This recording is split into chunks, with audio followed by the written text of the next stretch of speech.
dari baksonya, dari bahan dasarnya bikin sendiri, Pak. Masih banyak, Pak, kendalanya. Tetap kita di permodalan. Pemasaran, yang kedua tentang alat-alat produksi, dan tentunya yang ketiga adalah tempat di mana mereka bisa memasarkan.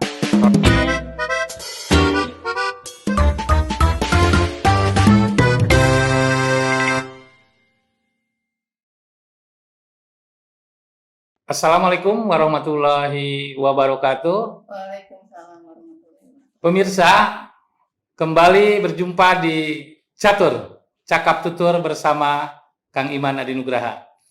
Pada episode kali ini, saya kedatangan ibu-ibu kreatif, ibu-ibu UMKM yang hari ini datang di rumah aspirasi saya, dan saya akan coba menggali para pelaku UMKM ini sehingga nanti kita akan bisa tahu apa persoalan-persoalan yang dihadapi oleh mereka. Selamat siang, Ibu. Selamat siang, Pak. Yang pertama, saya mau tanya, Ibu ini kelompok UMKM Samudra Berkah Citarik dari Desa Citarik, Kecamatan Pelabuhan Ratu, Ya, betul. Kabupaten Sukabumi. Bu, UMKM Ibu ini kan kelompok. Di dalam kelompok itu ada berapa orang atau ada berapa ibu-ibu? Ada yang sekarang sih ada 12 orang ya, Pak. 12 orang. Yang ikut dalam UMKM Samudra Berkah Citarik itu. Ya. Ya. Ini produk-produk ini produk semua UMKM Ibu. Ya, Ini sebagian, Pak. sebagian ya. Ada kerupuk bakso ikan marlin. Kerupuk bakso ikan marlin. Ini kerupuk ikan ini. Ini ibu-ibu ini kreatif. Ada ini apa? Peye ya, gorengan, kacang. Ada apalagi itu ada Keripik. basreng cinon. Nah, basreng cinon ini apa itu, Bu? Bakso ya? Masih sama. Masih bakso ya? Dari olahan ikan. Dari tapi olahan ikan. Ini untuk penggemar pedas. Oh, penggemar pedas. Ini juga ada apa ini? Itu Keripik Ini- pisang galek, Pak. Oh, ada keripik pisang galek. Ini produk-produk ini dihasilkan oleh ibu-ibu ya dalam satu kelompok, ada 12 orang. Satu orangnya ada yang membuat 3 produk, ada yang 2 produk. Saya kira ini ibu-ibu kreatif. Ibu, saya mau tahu apa kendala yang Ibu hadapi dalam mengembangkan usaha Ibu ini? Dari sisi apa? Kan ada permodalan, pemasaran, atau alat-alat, atau apa yang kendala-kendala yang Ibu hadapi? Silakan. Terima kasih, Pak, untuk kesempatannya. Kebetulan kita ada di kelompok Samudra UMKM Samudra Berkah Citarik ini mengumpulkan apa keluhan-keluhan yang dirasakan oleh ibu-ibu UMKM itu sendiri ya. Yang lebih utama mungkin itu dari pemasaran. Keduanya mungkin dari permodalan sama sarana alat-alat yang belum kita punya. Jadi kita untuk sementara ini memakai alat-alat yang ada seadanya aja yang ada di rumah tangga gitu.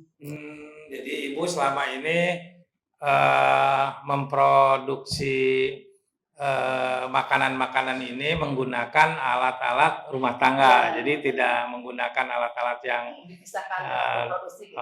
karena ini udah di rumahan ya, Iya. produk rumahan. Tetapi ini saya lihat juga udah punya PIRT ya, izin produksi rumah tangga.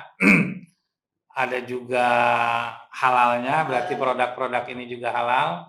Ini saya lihat sangat banyak.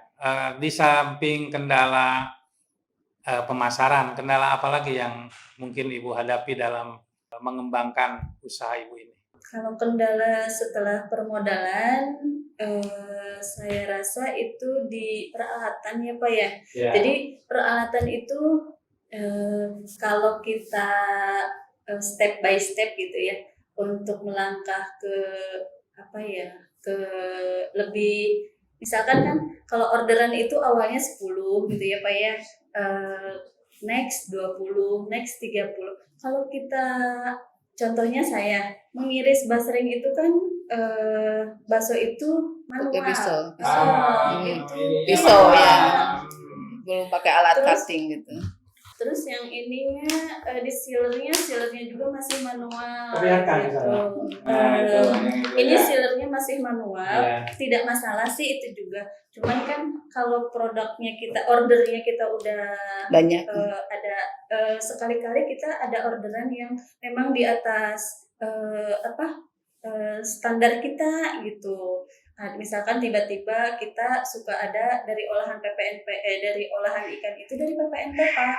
Jadi ada momen tertentu mereka order ke kita tiba-tiba dan kita itu harus menyelesaikannya dalam target waktu yang sudah ditentukan gitu. Kalau ada bantuan peralatan Iya, gitu, peralatannya. semoga bisa dibantu gitu. Baik. Lebih maksimal. Tidak modern sih, hanya membantu. Kalau ini produk ini nggak pakai bahan pengawet ya? Tidak, Tidak, karena ya. saya juga mengkonsumsinya. Tidak ya, tidak bahan Iya. pengawet. Ini Iya. kuat berapa lama? Sekitar maksimal 6 sampai 7 bulan. 6 sampai 7 bulan. Ini produk kerupuk bakso ikan marlin. Ikan marlin ini ikan yang cukup menjadi favorit masyarakat di kita. Kalau di Pelabuhan Ratu namanya ikan jangilus ya. Iya, Ikan jangilus. Sopnya juga enak, sop marlin. Itu dari baksonya, dari bahan dasarnya bikin sendiri Pak. Baksonya bahan dasar semua bikin sendiri. Jadi nggak beli di pasar gitu sih baksonya. Iya. Jadi langsung dicetak sendiri. Dibikin, Betul. diiris-iris, Betul. terus digoreng. Iya. Digoreng, terus dikemas. Iya, dikemas. Oke. Kalau standarnya kerupuk juga kan harus pakai api semawar gitu Iya. ya, biar standar kekeringannya atau ada juga yang namanya apa yang itu namanya Spinner. spinner. Itu Spinner. belum punya. Kita belum pakai spinner. Jadinya Iya. masih sederhana sekali gitu. Pakai tisu dulu ya. Mudah-mudahan ibu ini datang kepada saya karena beliau tahu mengungkapkan aspirasinya. Mudah-mudahan Kementerian UMKM, Kementerian Industri bisa membantu ibu ini menjadi UMKM yang tangguh sehingga bisa menaikkan ekonomi nasional kita. Karena dengan ibu-ibu ini dalam satu kelompok pun mereka punya 12 orang. 12 orang itu tidak hanya satu produk, tetapi beberapa produk. Ada yang 3, ada yang 2. Untuk itu kami berharap ini tetap terus dijalankan dan usaha-usaha ibu ini tentunya harus mendapatkan perhatian dari pemerintah, baik pemerintah pusat, pemerintah provinsi maupun pemerintah Kabupaten Sukabumi. Kendala tadi di pemasaran, Bu. Memang Kabupaten Sukabumi ini daerah pariwisata sangat kaya akan alamnya dan yang hari ini Kabupaten Sukabumi ini infrastrukturnya yang belum semua terbangun. Kalau jalan tol sudah masuk ke kota Sukabumi dan yang jalan tol ke Sukabumi bagian selatan ini belum dibangun. Tapi ada Bu, ada rencana pemerintah sudah studi kelayakan ya, DED-nya sudah jadi, mudah-mudahan jalan tolnya yang dari Cibadak ini masuk ke Pelabuhan Ratu. Kalau jalan tol dari Cibadak masuk ke Pelabuhan Ratu, ini akan mengungkit ekonomi UMKM di wilayah-wilayah selatan ini karena mungkin wisata bahari ya karena kita punya laut itu akan banyak dikunjungi oleh para wisatawan ya. Jadi yang pertama tadi tentang pemasaran ya yang masih menjadi kendala ibu, insya Allah nanti kita bantu juga pemasarannya. Yang kedua masalah alat, ya kita berharap nanti ada pelatihan kalau di Kementerian UMKM, Kementerian Industri, Kementerian Pariwisata, Kementerian Ekonomi Kreatif ada pelatihan-pelatihan, insya Allah Ibu nanti akan menjadi pesertanya sehingga akan bisa meningkatkan pendapatan Ibu, pendapatan para UMKM yang ada di kelompok Ibu ini. Selanjutnya Bu, tadi kan tentang pemasaran, terus tentang alat. Gimana dari sisi permodalan, Bu? Karena kan sekarang pemerintah juga sedang sedang fokus untuk memikirkan para UMKM kita ini supaya tidak terkendala dari sisi permodalan. Ada banyak permodalan yang diluncurkan oleh pemerintah, bank negeri, ya, bank-bank milik pemerintah, BUMN. Di BRI biasanya ada kredit usaha rakyat, ya, ada KUR, terus ada yang lain-lainnya. Saya mau tanya, apakah Ibu sudah cukup modalnya atau masih ada terkendala tentang modal itu? Ya. Kita sering ikut ada pelatihan gitu ya, yang menyertakan bank untuk pinjaman. Tapi kita nggak berani untuk pinjam, soalnya kita masih tetap kendala produksi kita itu belum optimal. Karena optimal juga Pak. Jadi kalau kita mungkin hanya cukup untuk satu toko aja. Sedangkan kita kan nunggu hasil dari toko itu. Jadi untuk kalau kita ngambil ini, saya takutnya ke depannya nggak bisa bayar gitu. Oke. Baik Ibu. Ibu ini belum berani untuk meminjam fasilitas kredit dari perbankan. Karena Ibu ini, kelompok UMKM ini masih terkendala oleh pemasaran. Jadi mungkin yang harus diperhatikan juga adalah bagaimana UMKM ini juga dibantu dari segi pemasarannya. Mungkin kementerian-kementerian yang berkaitan dengan UMKM bisa membantu mereka dari kesulitan memasarkan produk-produknya. Ibu, ini kan banyak nih produk-produk Ibu ini. Apa yang sudah dilakukan oleh pemerintah daerah terhadap kelompok Ibu? Apakah pemerintah daerah sudah mensupport Ibu dari sisi permodalan atau mensupport Ibu dari sisi pelatihan atau memfasilitasi Ibu dari sisi pemasaran? Apakah sudah ada selama ini sentuhan-sentuhan dari pihak pemerintah daerah, terutama pemerintah daerah Kabupaten Sukabumi? Kalau itu udah ada ya Pak, udah banyak. Emang kita udah ditempatkan di gedung IKM itu.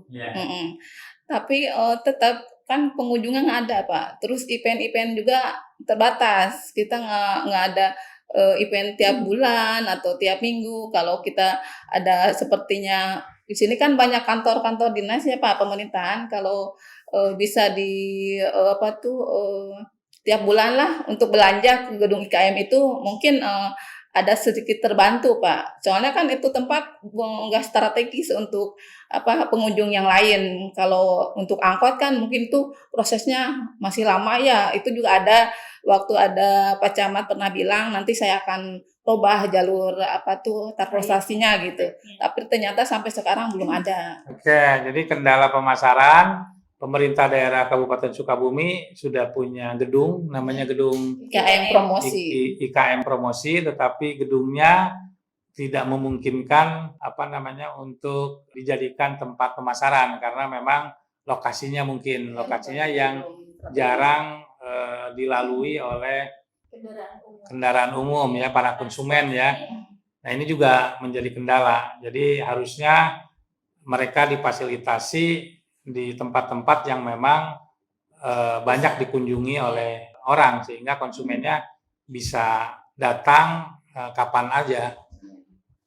Di tempat-tempat wisata harusnya ya, tempat wisata disediakan tempat gerai ya untuk para UMKM ini berjualan. Jadi ada nanti makanan khas kota Pelabuhan Ratu, sehingga kan ini kayak kerupuk bakso, ini kan ikannya memang ikan dari sini. Nih, jadi ini bisa dipasarkan sebetulnya di tempat-tempat para wisata. Jadi kendalanya itu ya, sudah disentuh tetapi karena gedungnya itu agak jauh ya dan tidak memungkinkan ya, tidak strategis lah untuk berjualan, sehingga kalau tidak ada event pasti gedung itu sepi ya, tidak ada pengunjung, maka tidak laku lah dagangan Ibu ya. Ini persoalan juga yang insya Allah nanti kita sampaikan juga ke Bupati terpilih agar juga nanti disiapkan gerai untuk para UMKM di daerah ini agar bisa memasarkan produknya. Karena kalau nyewa mahal tentu, tidak sebanding dengan pendapatan. Jadi memang UMKM ini harus didorong oleh pemerintah daerah, difasilitasi sehingga mereka bisa terus berkembang. Kalau sudah berkembang, tentu juga tidak jadi beban pemerintah lagi. Nah, UMKM ini kan yang kemarin waktu COVID yang tidak terkena imbas. Jadi UMKM ini bertahan. Jadi ekonomi nasional Indonesia ini bertahan paling besar itu adalah karena UMKM. Maka pemerintah sekarang, Pak Presiden Prabowo itu sangat sekali memperhatikan UMKM. Jadi mudah-mudahan setelah pertemuan ini, saya sebagai wakil ibu ya itu akan juga berusaha ya kalau ada program-program yang untuk peningkatan UMKM tentu saya juga akan melibatkan kelompok UMKM Samudra Berkah Citarik ini. Nah, yang terakhir nih Bu, harapan Ibu terhadap pemerintah sekarang dengan kondisi sekarang, dengan produk yang sudah Ibu hasilkan. Apa yang mau Ibu sampaikan untuk para pemangku kebijakan kita? Silakan Bu. Harapan saya sebagai pelaku UMKM tentu berharap banyak, apalagi kita tahu Pak Iman itu anak Pelabuhan Ratu yang pasti akan mendukung sepenuhnya untuk kesejahteraan, kemajuan Pelabuhan Ratu. Jadi kita sebagai pelaku UMKM ya itu ada dukungan, ada dorongan, ada kegiatan atau yang mengarah kemajuan UMKM itu sendiri, Pak. Ya baik, ya insya Allah ya kalau saya sih memang saya berangkat dari Dapil Sukabumi dan Kota, Kabupaten dan Kota Sukabumi, tentu saya akan memperhatikan dapil saya, masyarakat saya yang diwakili, agar supaya apa-apa yang menjadi kendala di masyarakat itu bisa diatasi. Baik Ibu, terima kasih atas kehadiran di podcast saya. Semoga UMKM Ibu semakin berkembang, jangan patah semangat, ya. Insya Allah, ya apapun nanti yang menjadi kendala Ibu, saya pasti akan coba perjuangkan. Pada hari ini saya sudah bicara dengan pelaku UMKM. Insya Allah para pelaku UMKM ini adalah pejuang-pejuang ya, pejuang-pejuang yang bertahan ya dari goncangan ekonomi apapun, sehingga UMKM ini tidak terimbas ketika kemarin COVID melanda negara kita. Dengan UMKM, insya Allah ekonomi kita akan terus meningkat, dan tentunya kita berharap ibu-ibu ini bisa dicarikan jalan keluarnya, bisa dicarikan solusinya. Bagaimana yang tadi menjadi keluhannya, satu adalah tentang pemasaran, yang kedua tentang alat-alat produksi, dan tentunya yang ketiga adalah tempat di mana mereka bisa memasarkan produk-produk mereka sehingga bisa dibeli oleh para pendatang. Terima kasih atas perhatiannya. Jangan lupa ingat catur, ingat Kang Iman. Terima kasih. Wassalamualaikum warahmatullahi wabarakatuh.